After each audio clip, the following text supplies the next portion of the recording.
आज का वीडियो शुरू करने से पहले मैं आपको एक 3 कॉमन क्लिनिकल सिनेरियोज़ बताने वाला हूँ और वो आपको ये जो मैं आगे इन्फॉर्मेशन देने वाला हूँ उसको समझने में मदद करेंगे।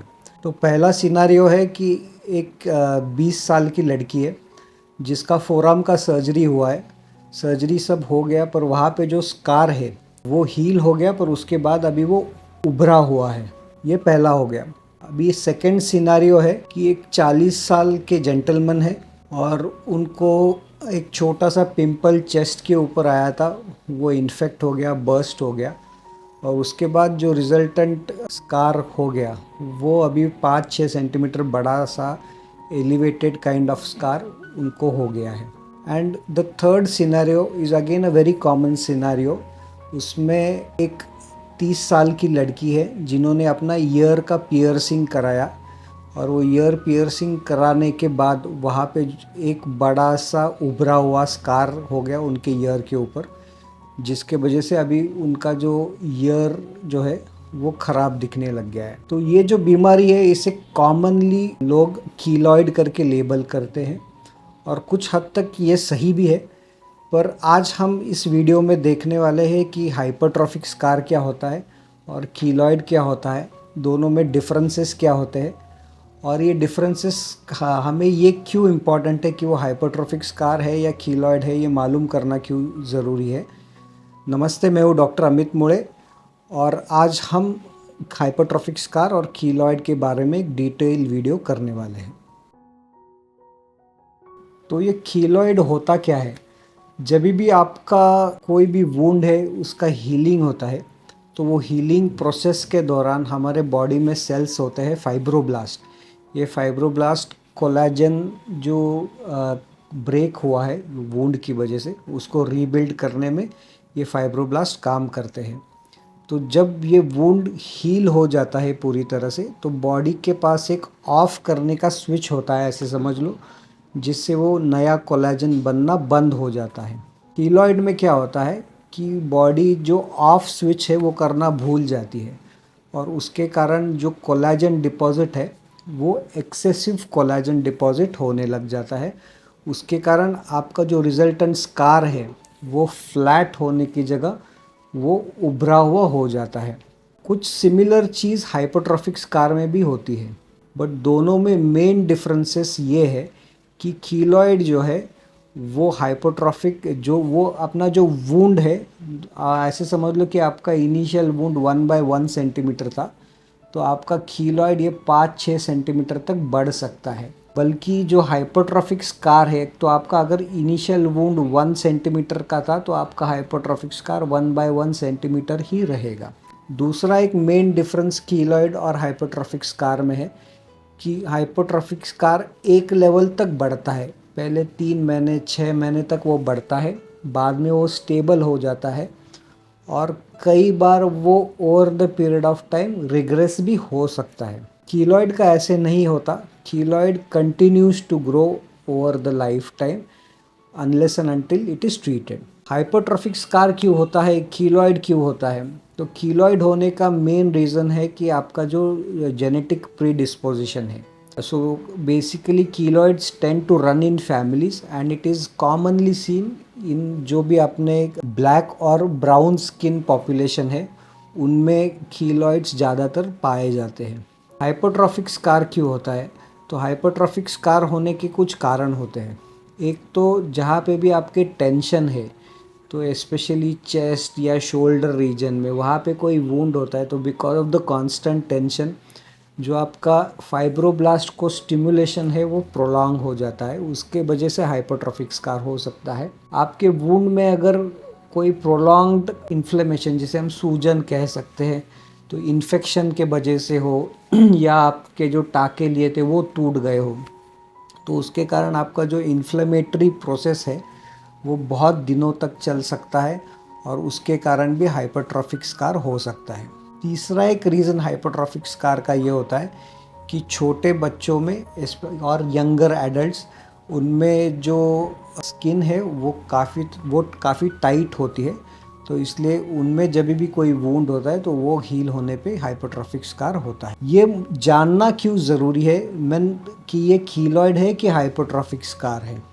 तो मैंने कई बार इवन क्लिनिशियंस को ये गलती करते हुए देखा है कि वो सारे जो एलिवेटेड स्कार्स है उन्हें कीलॉइड लेबल कर देते हैं। पर ये जानना बहुत ज़रूरी है कि हाइपोट्रोफिक स्कार है या कीलॉइड है, इसलिए क्योंकि इससे आपका जो ट्रीटमेंट है वो कम्प्लीटली चेंज हो सकता है।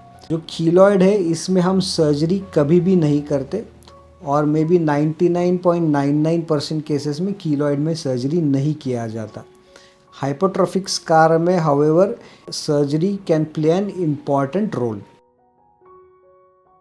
तो ये सर्जरी क्या होता है हाइपोट्रोफिक स्कार के लिए? तो बेसिकली जो भी आपका एलिवेटेड स्कार है उसे हम निकाल के या तो वहाँ पे स्किन ग्राफ्ट लगा सकते हैं या तो उसे टाँके लगा के बंद कर सकते हैं। आपका जो कीलॉइड है, कीलॉइड का ट्रीटमेंट के बारे में पहले हम डिटेल में बात करेंगे। तो कीलॉइड के लिए कोई भी एक स्टैंडर्ड ऐसा ट्रीटमेंट नहीं है। Most of the cases of keloid में हम अगर स्टीरॉयड का इंजेक्शन देते हैं, वो कीलॉइड के अंदर हमें स्टीरॉयड का इंजेक्शन देना होता है, तो उससे हम वो कीलॉइड कंट्रोल में रख सकते हैं। हाउएवर अगर जब भी हम इंजेक्शन बंद करेंगे उसके बाद ये संभावना रहती है कि वो कीलॉइड वापस आ सकता है। और भी कुछ तरीके के अलग अलग इंजेक्शन्स रहते हैं, जैसे कि 5-फ्लूरोयूरासिल डिल्टियाज़म करके इंजेक्शन्स है जो हम कीलॉइड में दे सकते हैं। कीलॉइड के लिए और एक ट्रीटमेंट है कि जैसे मैंने पहले ही कहा था कि surgery is not an option, however rare instances में हम कीलॉइड का सर्जरी करके उसको इमीडिएटली रेडिएशन थेरेपी, वही रेडिएशन थेरेपी जो हम कैंसर में यूज़ करते हैं, उसका एक सिंगल डोज हम पोस्ट सर्जरी दे के वो कीलॉइड को कंट्रोल कर सकते हैं। एंड देन जो बाकी के स्कार्स को हम रूटीन ट्रीटमेंट करते हैं कि उसको हाइड्रेट करना, मॉइस्चराइज़र लगाना, उसके ऊपर सिलिकॉन जेल शीट लगाना, उसको प्रेशर थेरेपी देना, जैसे कि मसाज हो गया, प्रेशर गारमेंट्स हो गया, तो ये भी हम कीलॉइड को कंट्रोल करने के लिए यूज़ कर सकते हैं। सेम ट्रीटमेंट जो हम कीलॉइड में यूज़ करते हैं वही ट्रीटमेंट हम हाइपोट्रोफिक स्कार के लिए भी यूज़ कर सकते हैं। इंजेक्शंस हो गए, हाइड्रेशन थेरेपी हो गया for the scar, then you have pressure therapy for the scar, and everything is the same for hypertrophic scar. The only difference being hypertrophic scar अगर आपको है तो आपको सर्जरी से फ़ायदा हो सकता है।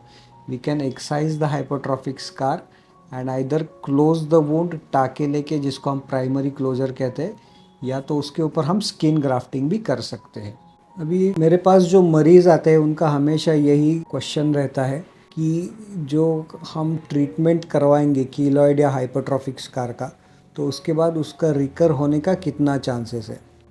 अगर वो कीलॉइड है तो इट इज़ वेरी लाइकली कि वो कीलॉइड रिकर होगा। कीलॉइड के ट्रीटमेंट में क्योर ये हमारा इंटेंशन कभी भी नहीं होता है। हमारा इंटेंशन इज़ ऑलवेज़ कि सिम्टोमेटिक रिलीफ मिले और वो कीलॉइड का साइज़, उसके वजह से होने वाले आपके सारे सिम्टम्स, उनको हम कंट्रोल कर पाए।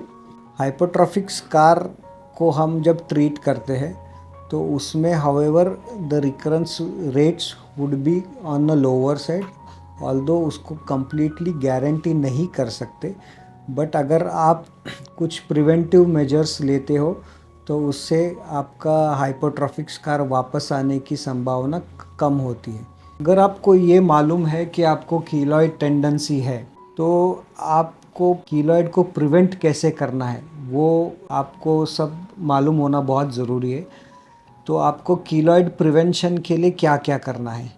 एक तो हो गया कि अननेसेसरी टैटूज़ या बॉडी पियर्सिंग वगैरह हो, ये आपको अवॉइड करने हैं। सेकेंडली, अगर आपको टैटू बनवाना ही है तो you have to make sure कि आप एक प्रोफेशनल से वो बनवाए, वहाँ का जो एनवायरनमेंट हो, आप वहाँ की जो नीडल्स हो, वो सारी स्टराइल यूज़ की जाए।